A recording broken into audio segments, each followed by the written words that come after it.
에베소서 3장 14절부터 19절 말씀. 이러므로 내가 하늘과 땅에 있는 각 족속에게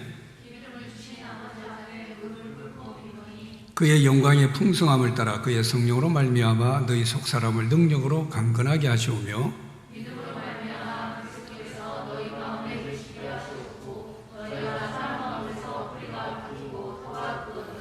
이 모든 성도와 함께 지식에 넘치는 그리스도의 사랑을 알아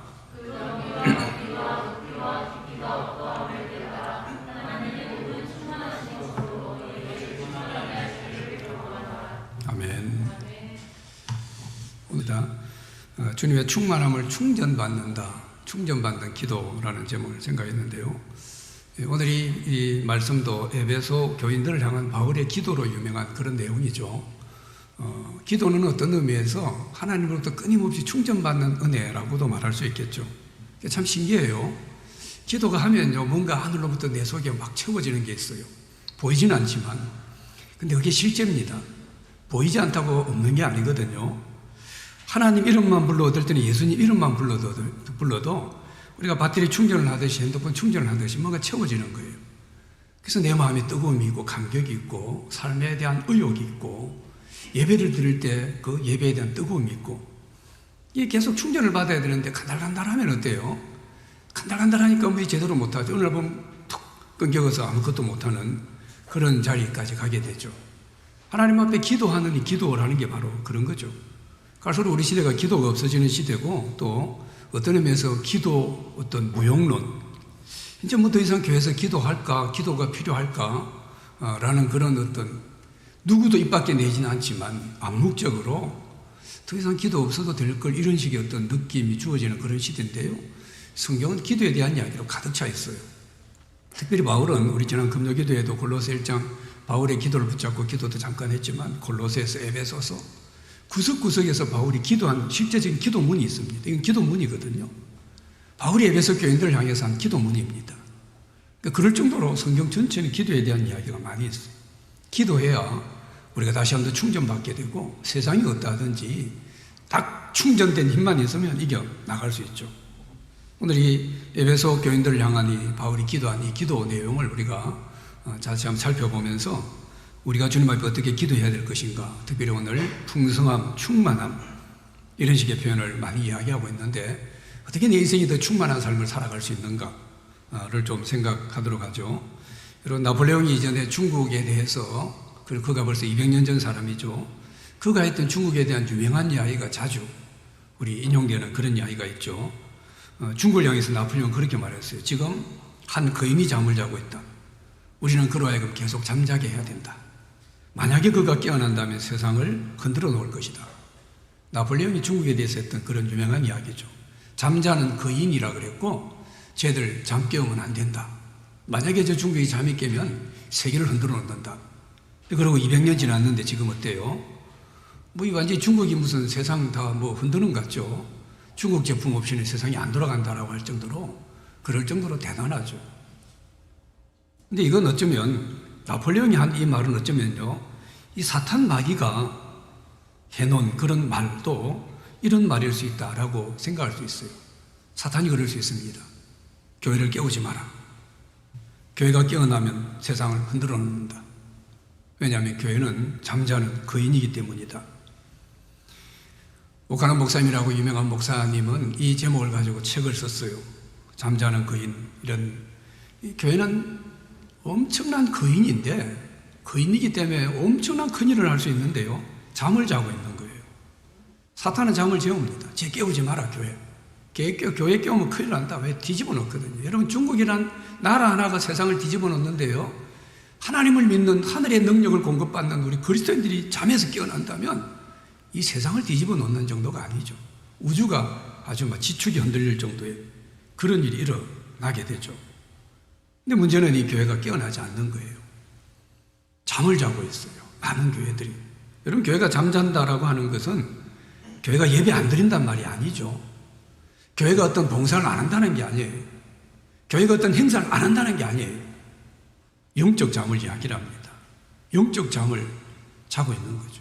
우리가 아는 것처럼 교회는 어때요? 시시한 단체가 아니에요. 그냥 건물이 크고 작고 뭐 상가에 있고 이런 거하고 상관없어요. 우리 주님이 주인 되시는 교회는 그런 규모하고 또는 교회가 어디 뭐 크게 대단하게 아니면 엄청난 유명한 사람들이 많이 있고 상관없습니다. 교회는 엄청난 거인과 같은 놀라운 힘을 가지고 있는데 어쩌면 지금 사탄이 뿌려놓은 이 잠자는 씨앗에 교회들이 잠을 자고 있고 그래서 이것도 저것도 하고 교회가 여러 가지 행사도 하고 어떨 때는 교회가 외적인 덩치도 커져가고 있는데 실제로는 아무것도 하지 못하는 그런 우리의 교회 모습일 수도 있다라는 거죠. 이 얘기는 일어나야 돼요. 우리가 가지고 있는 많은 문제는 특별히 우리 그리스도인들은요 지식의 문제가 아닙니다. 오전에도 요한일서에 그런 메시지의 내용이 있었지만요 뭘 많이 몰라서의 문제가 아니에요. 특히 요즘 같은 때는 교회는 어때요? 대단합니다. 모르는 게 없어요. 또 교회 안에 똑똑한 사람들도 엄청 많습니다. 이전에 비해서. 이전에 사실은 초대교회도 그렇고 대부분 노예 출신이고 우리나라가 일제시대에도 교회가 처음 막 들어오고 할 때도 대부분 다 흔한 말로 노비 출신, 상놈 출신 이런 사람들 위주였어요. 지금은 교회가 어때요? 뭐 교회 안에 어떨 때는 대통령도 있고요. 교회 안에 박사는 부딪히면 박사고 뭐 대단한 직업을 가진 사람들 엄청나게 많은 지식도 있죠. 여러분 교회가 지식이 없거나 돈이 없거나 그래서 문제가 아니에요. 교회의 가장 큰 문제는 기도가 없는 겁니다. 기도가 없으면 그때부터 문제가 되는 거예요. 지식이 많아도 뭡니까? 기도가 없으면 교회는 잠자는 거인이에요. 아무리 우리 속에 화려한 프로그램이 있고 아무리 대단한 게 있고 오케스트라 움직이는 그런 말들은 사람들이 듣기에는 감동이 되는 노래일 수 있어요. 찬양이 노래같이 들릴 수 있어요. 사람들이 그것들을 올 수도 있어요. 수많은 악기를 동원해가지고 사람들 마음을 움직일 수도 있어요. 그러나 기도가 없으면 어떻습니까? 잠자는 거인입니다. 거기서 하나님의 역사 나타나잖아요. 우리가 아는 것처럼 사람이 영과 혼과 육이 있어요. 영도 있지만 혼이 있어요. 많은 경우 우리는 뭡니까? 혼을 만족하게 할 수 있어요. 우리 예배도 그럴 수 있습니다. 그래서 사실은 요즘 좀 많은 그리스도인들이 또 자꾸 우리 젊은 사람 그런 이야기해서 기분 나쁠 수 있지만 그죠? 젊은 그룹들 가운데는요 혼을 채우려고 하는 그래서 혼적인 만족을 주는 그런 어떤 것들 심지어 교회조차도 젊은 사람 보면 모든 성도들이 그런 마음이 있죠. 설교도 뭡니까? 내 영혼을 깨우는 설교나 내 영혼을 깨우는 예배보다는 혼적으로 만족을 주고 뭔가 내 속에 뭔가 채워지는 듯한 그런 느낌이 있고 기분이 좋아지고 그게 어떤 프로그램이든지 그런 속에 사람들은 쫓아다니려고 하는 거죠. 그건 사실은 내 영이 깨워지지 않으면요 잠자는 거예요. 그래서 오늘 이 바울이 에베소 교회를 위한 기도한 이 내용은요 우리가 좀 진지하게 우리 자신의 영혼의 모습을 돌아보고 또는 우리 교회의 모습을 돌아보고 좀 우리를 점검하고 필요하다면 우리가 회복해야 될 그런 말씀이죠. 뒷부분에 가면은요 하나님의 모든 충만하심으로 그런 표현이 나옵니다. 하나님의 모든 충만하신 것으로 너희에게 충만하게 하시길 구하노라. 이런 얼마나 멋진 표현이에요. 하나님의 모든 충만하심. 이름 하나님에게 충만이다. 하나님 자체가 충만이에요. 하나님 자체가 완전한 분입니다. 근데 하나님의 모든 충만함이다. 이런 표현을 썼어요. 그분에게 또 더 충만한 것도 필요 없는 말이거든요. 그건 사실 이중구조입니다. 하나님한테 무슨 하나님이란 그 이름 앞에는 충만이라는 단어가 어울리지 않아요. 근데 하나님 그분의 모든 충만하심으로 하나님의 모든 충만하신 이 충만함이 어떻게 해요? 너희에게 충만하기를 원한다는 거예요. 우리에게 그리스도인들에게 하나님의 충만이 너희에게 충전되기를 원한다. 이렇게 말씀하고 있는 거죠. 이게 여러분 기도입니다. 오늘 바울이 지금 에베소 교회를 향해 기도한 이 기도의 제목을 여러분 붙잡고 기도한다면요 오늘 그 부분에서 바울이 기도한 것처럼 하나님의 모든 충만하신 것이 내게 충전되어지는 그래서 별 힘이 없고 충전되지 못해가지고 힘이 없고 비빌하고 비실거리고 의욕도 없고 말 그대로 요즘 영화 나오는 좀비처럼 몸은 떠돌아다니지만 이건 귀신도 아니고 뭣도 아니 그런 인생이 아니라 하나님의 그 충만하심으로 채워져가지고 내 안에 충만함이 있고 기쁨이 있고 능력이 있고 힘이 있고 살아가는 삶에 여러 가지 열정이 있는 그런 삶을 우리가 살아가게 되죠. 어떻게 충만함을 누릴 수 있는가에 대한 기도를 오늘 본문 보면요 3가지로 이렇게 하는 걸 볼 수가 있어요. 먼저 바울이 기도하는 내용이 뭡니까? 앞부분에 보면요 하늘에 땅에 있는 각종의 이름 주신 하나님께 무릎을 꿇고 기도한다라고 비노니라고 했거든요. 내가 무릎을 꿇고 하나님께 빕니다. 그러면서 첫 번째가 뭡니까? 16절에 그의 영광의 풍성함을 따라 그의 성령으로 말미암아 너희의 속사람을 능력으로 강건하게 해주십시오. 이건 우리가 기도해야 되고 우리가 교회를 위해서 기도할 때도 마찬가지입니다. 가장 먼저 우리가 기도해야 되는 것은 우리 속사람이 능력으로 강건하게 되기를 기도해야 되는 거예요. 정말 우리가 충만한 삶이 된다, 정말 충만한 그런 인생을 살고 싶다라고 하면 내 속사람이 하나님의 능력으로 강해지는 이런 은혜가 있어야 되죠.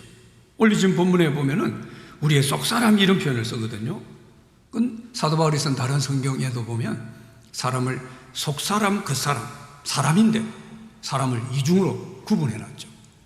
우리의 속사람이 있고 우리의 겉사람이 있다, 그렇게 말씀하고 있죠. 수많은 사람들은 눈에 보여지는 겉사람만을 위해서 자기 인생을 살아가요. 우리 그리스도인들조차도 그럴 수 있습니다. 바울은 어쩌면 에베소 교인들을 향해서 이런 모습을 경계하는 거죠. 이 사람들이 보니까 속사람에 대한 관심이 없어요. 그냥 그 사람이 먹고 마시고 그 사람이 잘 살고 그 사람이 편해지고 그 사람이 유명해지고, 지금 우리 삶이 그거 아니에요? 여러분, 예수 믿는 사람들, 우리 그리스도인들은 뭐라 그랬어요? 예수 믿는 사람은 안 믿는 사람 비교하면요 다른 사람이라 그랬어요. 그게 거룩이고 그게 성도입니다. 우리는 다른 사람이에요. 그죠?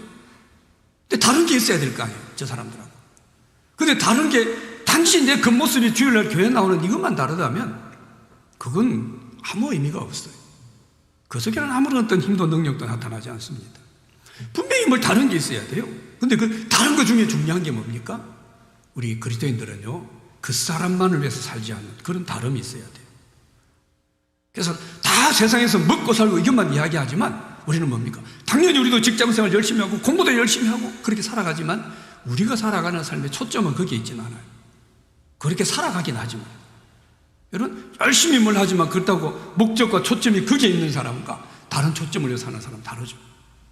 열심히 돈을 벌지만 이 돈을 통해서 정말 어렵고 힘든 사람을 도우려고 애쓰는 그런 목적을 가진 사람과 이 돈 벌어가지고 나나 배부르고 나나 큰 집 살고 우리 자식의 재산에 물려주려고 하는 그런 사람과는 삶이 완전히 다릅니다. 우리가 그 사람만을 살아가는 이런 모습, 이게 좀 믿지 않는 사람들하고 달라야 된다라는 거예요. 여러분, 사람들은 그 사람을 만족시키려고 살아가요. 그게 세상 사람입니다. 그 사람 만족시켜요, 어느 정도. 그래서 큰 집도 이상합니다. 유명해지기도 해요. 돈도 제법 모읍니다.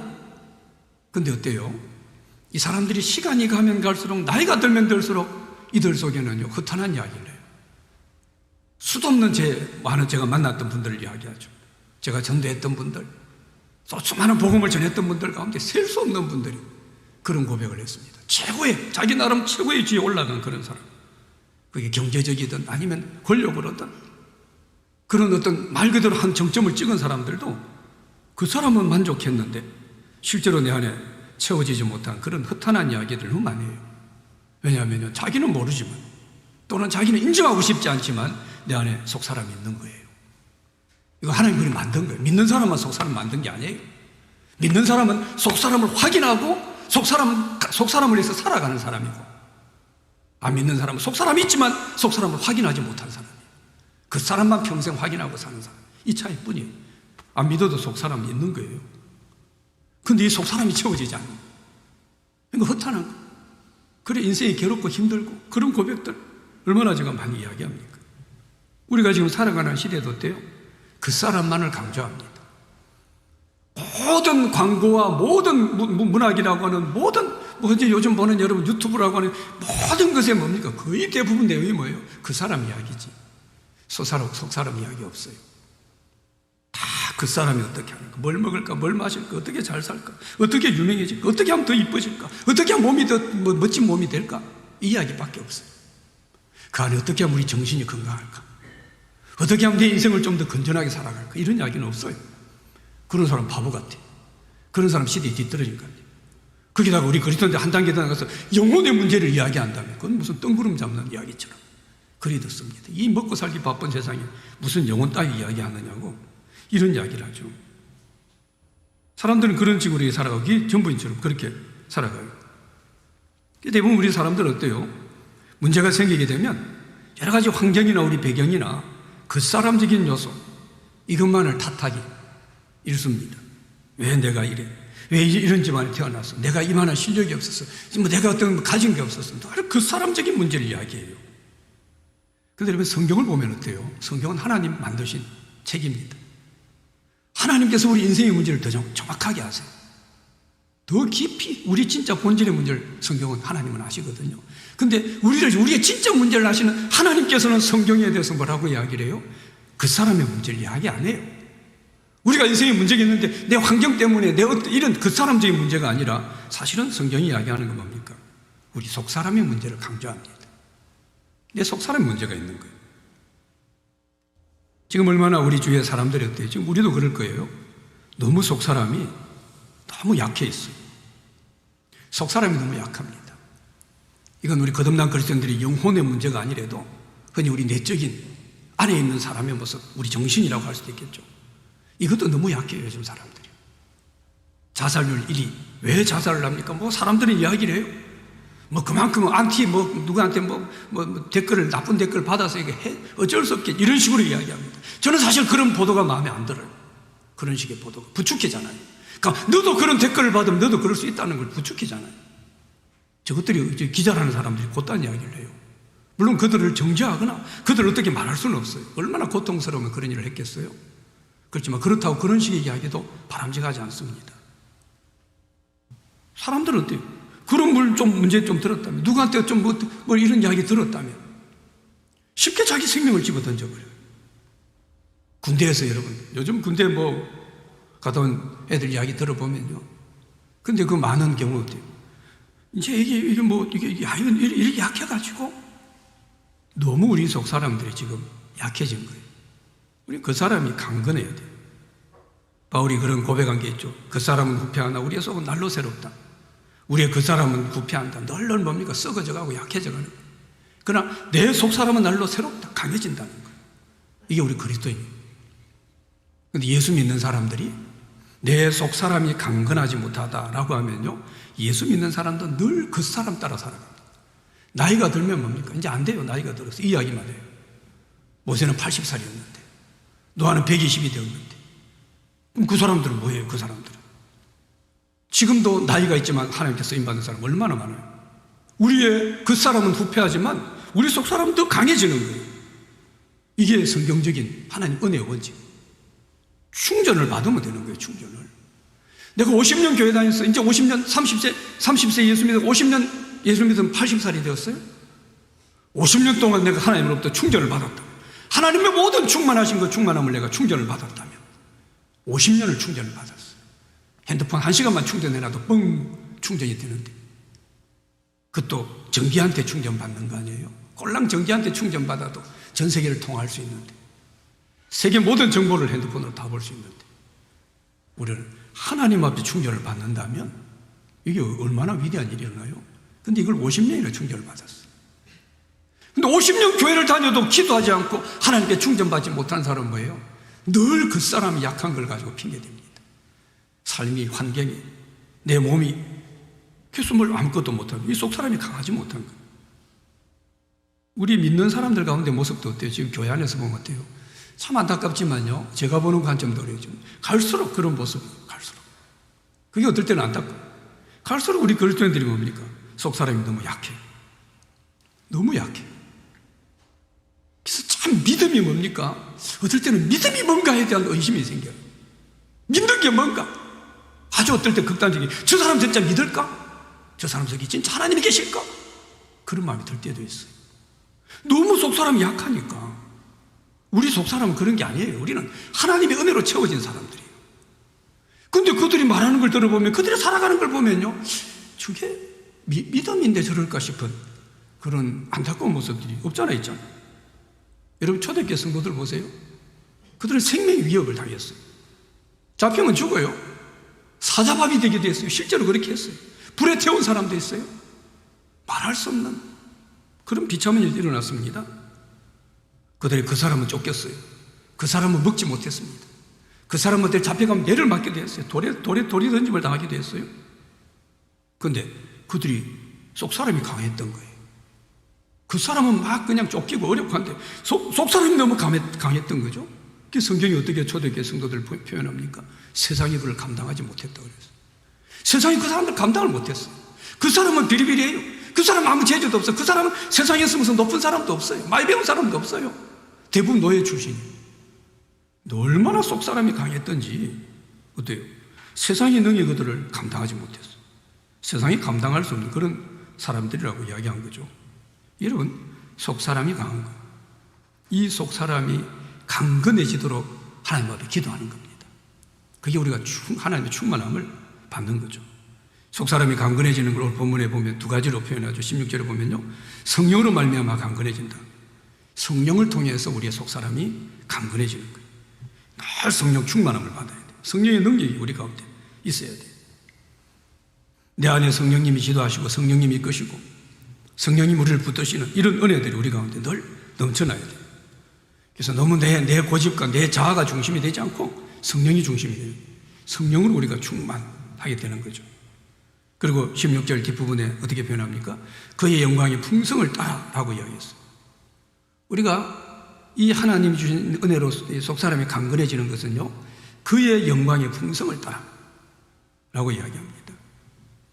하나님의 영광의 그 풍성함을 따라서 우리 속 사람이 강건해진다라고 말씀하죠. 이 하나님의 영광의 풍성함 이야기했는데요, 이건 하나님의 영광을 봐야 되죠. 너무 세상의 영화, 세상의 즐거움, 세상의 어떤 것들만 보는 것이 아니라 하나님의 영광을 자꾸 봐야 돼요. 그 영광이 얼마나 풍성한가, 그걸 막 보는 거예요. 믿으면 그걸 보는 겁니다. 여러분, 왜 예배드리러 와요? 예배드리 친구 만나러 오는 게 아니죠. 예배드리 단지 설교 들으려고 예배 오는 게 아닙니다. 예배 속에서 하나님의 영광을 경험하는 거예요. 그 하나님의 영광이 풍성한 걸 예배 1시간 드리면서 그걸 막 보는 거예요. 그걸 보고 나면 뭡니까? 내 속 사람이 강해지는 거예요. 그래서 예배 드릴 때마다 어때요? 막 우리 속 사람이 강해져 갑니다. 마음이 우울하다가 낙심됐다가 세상에 막 쫓겨가지고 힘들다가도 정말 온전한 자세로 신령관적으로 예배 드리는 사람들은요, 그 예배 속에 하나님의 영광을 홍상히 보는 거예요. 그러니까 그 안에서 다시 한번 더 힘이 생겨나고 그 마음이 뜨거워지고 이런 은혜를 누리게 되는 거죠. 이게 바로 속 사람이 강건해지는 그런 모습이죠. 속 사람이 강건해지는 것, 이게 우리가 주님의 충만함, 충전되는 걸 이야기하죠. 그 다음에 여러분 17절 보면요, 두 번째 기도하는 게 뭡니까? 믿음으로 그리스도가 우리 마음에 계시게 해주십시오라는 그들을 기도를 합니다. 믿음으로 말미암아 그리스도께서 너희 마음에 계시게 하시옵고 라고 이야기했거든요. 자, 이 단어를 한번 보세요. 믿음으로 말미암아, 하나님 믿는 믿음이에요. 이 믿음으로 말미암아 그리스도가, 우리 주님이 우리 믿는 성도들 너희 마음에, 우리 마음에 계시기를 기도하는 겁니다. 이건 믿음으로 가는 거예요. 믿음으로 내 마음 안에 누가요? 그리스도가 계시다. 이걸 기도하는 거죠. 우리가 예수 믿으면 우리 안에 예수님 들어오십니다. 그리스도가 계세요. 이거보다 큰 의미입니다. 저 의미는. 내 안에 주님이 계시지만 뭡니까? 아무런 힘도 쓰지 못하는 그런 주님으로 계실 수 있어요. 우리 교회에 누구 손님을 하나 초대했는데 저 구석대기 쳐박아놓고 아무것도 안 시키고 말도 안 걸고 그런 손님이 있을 수 있어요.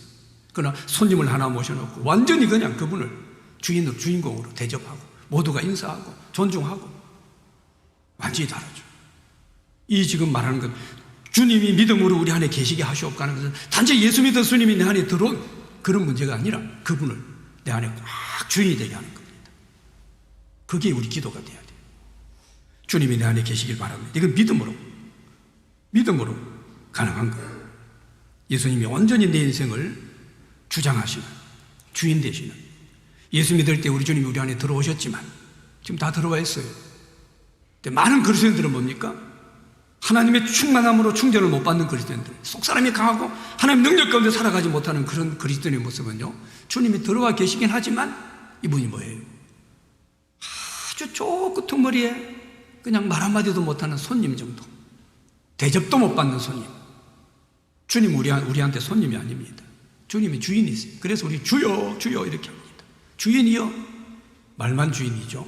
이분은 손님도 아주 이름 없는 쓸데기 없는, 왜 이 사람이 나한테 들어왔지 싶은 그런 손님 정도로 우리 안에 대접을 받을 수 있어요. 실제로 많은 그리스도인들에게 주님은 그런 대접을 받습니다. 그래서 요한계시록 3장 20절에 주님이 어쩌다 내가 문 밖에 문을 두드린다라고 이야기한 거예요. 그건 믿는 사람한테, 교회를 향해서 한 이야기죠. 내가 문을 두드린다. 문을 열면 내가 너들 들어가겠다. 그 말은 주님 이미 들어와 계세요. 근데 들어가는 개념이 아니라 먹고 마시는 개념이에요. 먹고 마시는 건 뭡니까?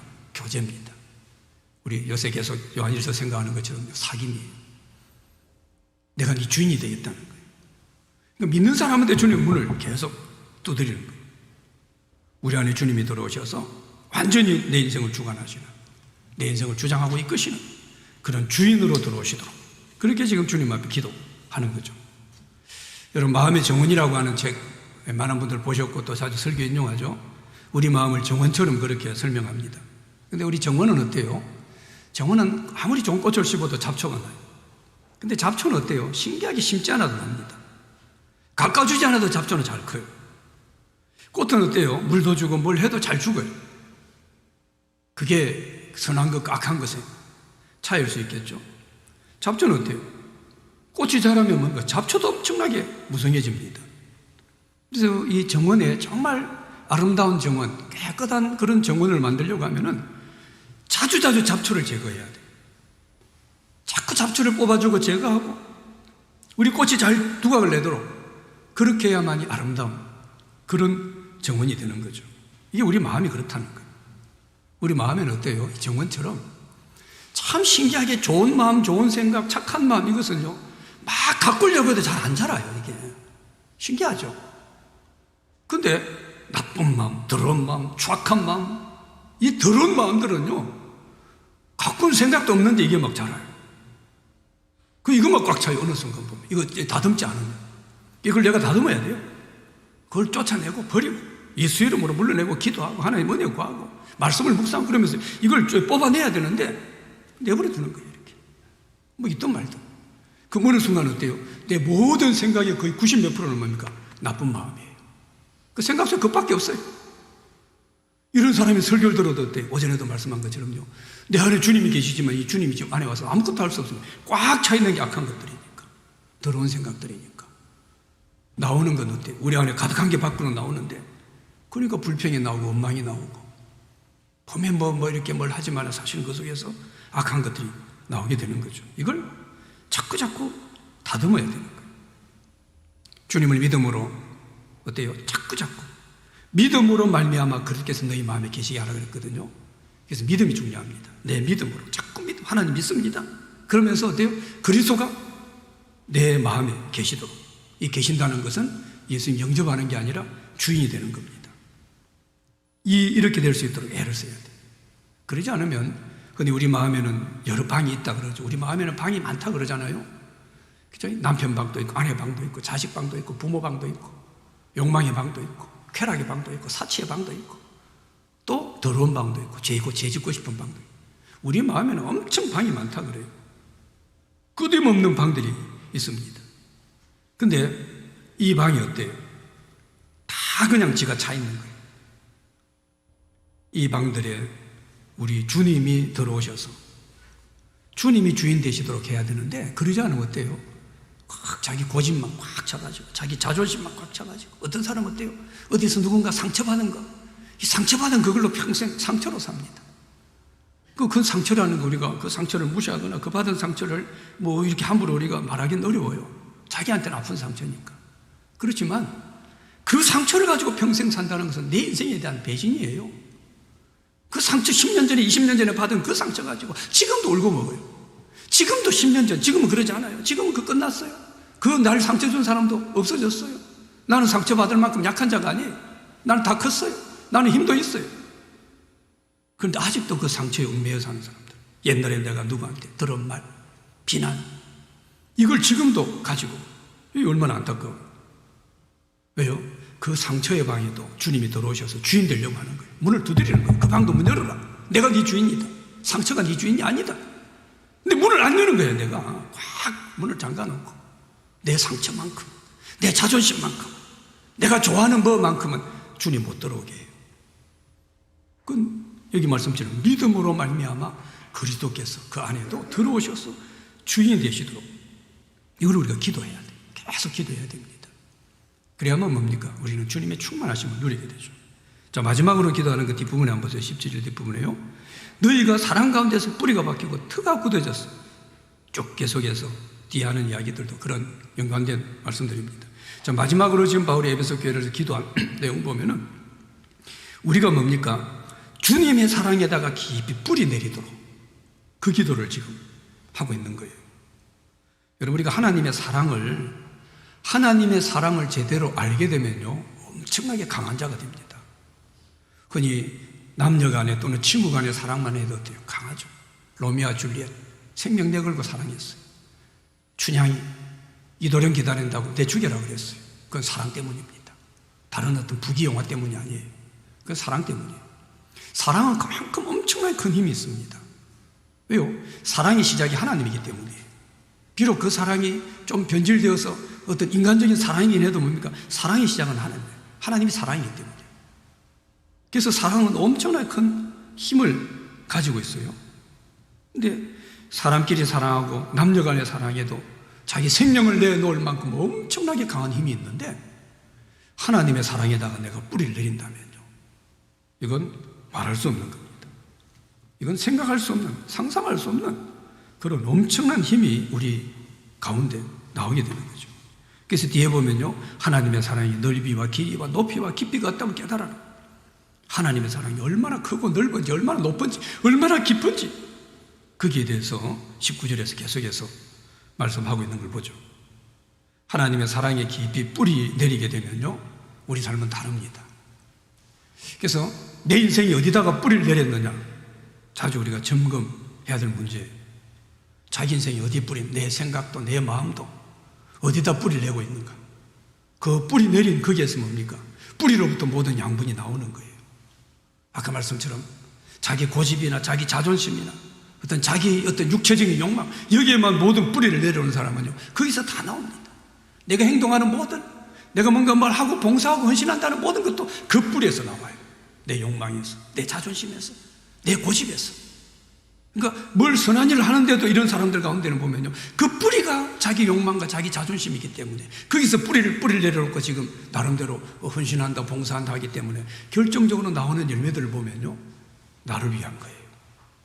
내 자존심이 꺾이게 되면 열심히 봉사하다가 이런 사람들은 교회에서 열심히 충성하다가 딱 누가 내 자존심 건들면 못 참습니다. 뿌리가 어디니까요? 내 자존심이기 때문에. 근데 하나님의 사랑에다가 뿌리를 내렸다면 어떨까요? 어떤 것도 문제가 안 돼요. 그 사랑의 넓이가, 깊이가, 크기가 얼마나 큰데요? 그건 어떤 것도 어떤 문제도 문제가 안 되는 거예요. 여러분, 주님 사랑에 깊이 뿌리를 내리지 못하는 많은 그리스도인들이 사실 늘 문제가 있어요. 우리 신앙은 전체적으로 하나님의 사랑이 기초입니다. 하나님의 사랑. 그 사랑에 뿌리를 내려야 돼요. 거기서부터 우리 신앙도, 우리 인생도 계획을 해야 돼요. 근데 하나님의 사랑에 대한 뿌리를 내리지 못해 놓으니까 어때요? 문제만 생기면 주님 왜 나한테 이러십니까? 왜 나를 이렇게 그냥 내버려 두십니까? 왜 하나님 안 도와주십니까? 늘 흔들리고 어려운 거예요. 왜요? 그 뿌리가 깊지 못하기 때문입니다. 바람만 불면 요동하는 거예요. 우리 믿는 사람들이 깊이 뿌리를 내려야 되는 것은 바로 주님의 사랑이에요. 근데 우리 가운데도 그럴 수 있고 또 그러지 않은 주님의 사랑에 깊이 뿌리 내린 그리스도인들도 우리 주위에서도, 우리 교회에서도 제가 보면 많이 있어요. 너무 깊이 뿌리를 내려가지고 요동이 없어요. 누가 자기에 대해서 비난한다는 소리 들려도 이런 사람 흔들리지 않습니다. 그게 뭔 문제입니까? 내가 사실이 아니면 또 사실이라면 회개하면 돼요. 저 사람 수근거리는 말이 사실이라면 회개하면 돼요. 하나님 앞에 와서. 그것 때문에 저놈이 나한테 나를 씹고 다녀? 이런 소리 안 나와요. 그것 때문에 상처받고 그것 때문에 원수 맺고 이런 거 없어요. 그 뿌리가 하나님 사랑에 깊이 뿌리를 내려놓으면 그런 거예요. 근데 너무 얕아요. 얼마나 얕은지 하나님 사랑을 조금 알긴 아는데 그게 살짝 들어가다 말았어. 그건 누가 한마디만 하면 휘청하는 거예요. 그래? 목사님이 그래? 집사님이 그래? 누가 그래? 원수가 아프려고 하고 파가 만들어지고 싸움이 일어나고 분열이 일어나고 하나님의 사랑에 깊이 뿌리를 내리지 못한 그런 문제죠. 여러분, 우리가 주님 사랑에 한번 깊이 뿌리를 내리게 되면요, 우리 모습이 달라져요. 하나님 사랑에 깊이 뿌리 내리는 사람들은 우리 말이 다릅니다. 우리 행동이 달라요. 내가 뭘 계획하는 계획이 달라요. 저 사람 생각하는 게 다릅니다. 왜요? 뿌리로부터 양분을 공급받기 때문에. 그 사람들이 뭘 계획하는 거 보면요, 늘 계획이 달라요. 뭘 이야기하는데 보면 다 하나님 사랑이 기초가 돼요. 그 사랑을 실천하고 하나님 사랑 때문에 결정하고 이런 게. 근데 뿌리가 주님의 깊은 사랑의 뿌리를 내리지 않는 사람들 보면 어때요? 뭐 자기 욕망이든 자기 예술이든 다 그거예요. 이 사람들이 교회를 위해서 뭘 하겠다고 계산을 하고 교회를 위해서 뭘 계획을 짰는데 가만히 들어보면 뭡니까? 그게 주님의 영광도 없고 다 어떤 내가 가지고 있는 내 어떤 뜻을 관철시켜야 되고 내가 꿈꾸고 있는 내 어떤 욕망을 이루어야 되고 이런 이야기. 교회에서 여러분 이런 사람이 많다면 어떻게 될까요? 늘 혼란스럽죠. 주님의 사랑이 깊이 뿌리 내리지 못한 사람들이 교회 목사가 되고 교회 큰 직분자가 된다. 그 사람들이 교회 결정권을 가진 사람이 된다. 그 교회는 얼마나 위험하겠어요. 주님의 사랑이 깊이 뿌리 못 내렸는데. 여러분 하나님의 사랑이 깊이 뿌리 내리게 되면요 말이 달라져. 다른 말이 나옵니다. 결국 그 사람 보면요 깊이가 달라요. 야, 참 저 사람 깊이가 있다. 가끔씩 그런 사람들이 있죠. 참 깊이가 있어. 여러분 지식의 깊이만 있어도 어때요? 지적 깊이만 있어도 지식을 많이 알아요. 이 지적 깊은 지식 가운데 뿌리를 팍 내려서 이야기하는 사람 들어보면 어때요? 다릅니다. 여러분 TV 그 KBS 같은 데 보면 연초나 이럴 때 뭐 또 연말이나 아니면 시대가 어려울 때마다 막 좀 유명한 분들 초청해서 강연하는 그런 내용들이 있어요. 저는 그런 건 아주 엄청 잘 듣습니다. 얼마 전에도 아주 제가 지금 제목 좀 생각하는데 우리 미래나 이후에 대해서 이런 문제에 대해서 그런 그런 제목으로 제목이 다음 뭘 묻던 거 다음 여튼 미래 여튼 그런 내가 나이가 그런데 너무 똑똑해서 내가 그 사람 이름을 뒤져봤어요. 내하고 나이가 똑같아요. 서울대 교수인데 너무 나이가 똑같아요. 참 저 지식의 방대함이 저 사람 얼마나 공부를 했을까. 그 깊은 지식에서 뭔가 너무 깊은 이야기가 나오는 거예요. 저렇게 세상을 보는구나. 여러분 인품이 깊은 사람들 보세요. 인격이 깊은 사람들은요 그 깊은 인격에서 말이 다릅니다. 행동이 달라요. 깊은 인격에서 뭡니까? 사람들을 대하는 태도가 달라요. 그건 뿌리가 깊은 인격이에요. 우리가 지식만 깊은 뿌리 내리고 인품에만 깊은 뿌리를 내려서도 해도 사람이 말하는 게 다르고 행동이 다르고 그의 삶의 모습이 다른데요. 하나님의 사랑이 깊이 뿌리를 내렸다고 해보세요. 하나님, 우리 지식, 인품 이거하고 하나님의 사랑은 비교가 됩니까? 그 넓이, 크기, 깊이가 끝도 없는데 여기에 깊이 뿌리를 내리면 어떨까요? 여기서 나오는 깊이는 말로 할 수 없어요. 그가 한마디 내뱉을 때마다 그 말이 깊이가 다릅니다. 그가 살아가는 삶의 모습이 깊이가 달라요. 이게 우리 그리스도인들의 모습이에요.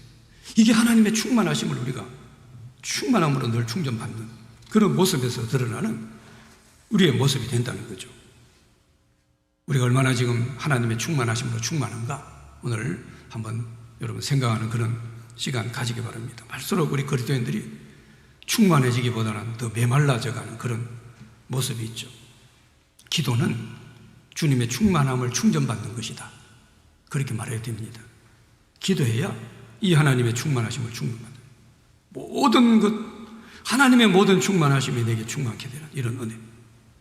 이게 우리 그리스도인들의 복입니다. 이걸 성경은 예수님은 요한복음 1장 10절에서요 풍성함이라고 그랬어요. 내가 너희를 풍성케 하려고 왔다. 이게 우리 인생의 풍성입니다.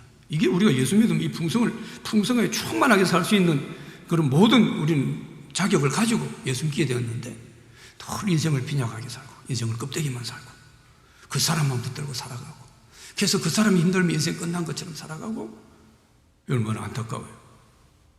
우리는 그냥 일반 직장에서 살 수 있고 그냥 평생 농사하는 그런 사람을 살 수 있고 자기 어떤 직장에서 평생 한 직장에서 열심히 살아가는 근데 그건 별 중요하지 않습니다.